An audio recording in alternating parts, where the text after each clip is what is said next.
Hello guys, gaya ng naipangako natin sa huli nating vlog, sa una pala, hindi pala uli. Sa una, itong luyang pula nung hinarvest natin siya, naisip natin siyang igawa ng tula. Kasi si Mrs. ay tulala. Kumbaga nagkaroon ako ng idea. Kaya ginawa ko siya ng tula. Sa katunayan, ito may kopya ako rito. Hindi ko pa naman siya ganun kabisado, pero ako talaga nagsulat nito. Ayan. Ito yung nagawa ko siyang tula. Maikli lang. Kung gusto mo nang magkapamilya, ay magtanim ka ng luya. Luya para ikaw ay lumigaya. Ayan. Yun yung una nating naisip. Kasi nung itinanim ko to, natatandaan ko, ay binata pa ako nun. Ayan, biglang dumating si Mrs. Kaya yun yung naisip ko sa aking tula. Ayan. O, tapos ang kasunod niya, ang natanim ay luyang pula. Ayan, kagaya ng naitanim natin. Ang aking nakitay kolehiyal.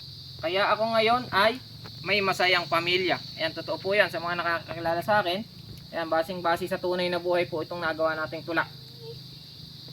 Ayan. Ito po isa. Sa unang pagkikita, tawag niya sa akin kuya.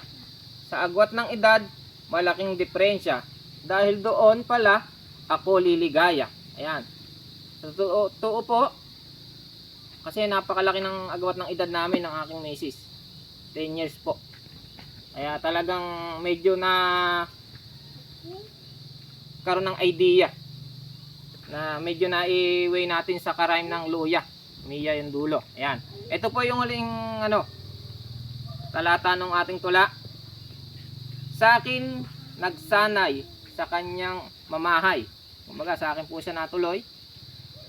Di na siya umuwi sa kanyang nanay. Kaya kami ngayon ay may panganay. Ayan, sa totoo po hindi lang panganay, dalawa na po. Kasi nagkaroon po ng pandemic. Kasi yung panganay ko na yung ipinanganak siya ay bago mag-pandemic. At nang magka-pandemic, nawalan po ng trabaho ang inyong lingkod. Kaya po ko nasundan po siya kaagad. Ayan, ito po yung tula nating nagawa. Nang dahil sa luyang pula, nakaisip tayo ng tula. Shoutout po dun sa nag-aabang ng tula natin kay Vicky sa taga-Sakdalan San Miguel. Siya po yung isa sa isang naging trainee ko sa FFS.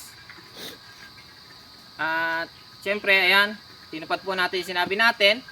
At kung bago po kayo sa aking YouTube channel, huwag kalimutang mag-like, subscribe, at i-click nyo na rin po ang notification bell para lagi kayong updated kung may bago ulit tayong video. Maraming salamat po.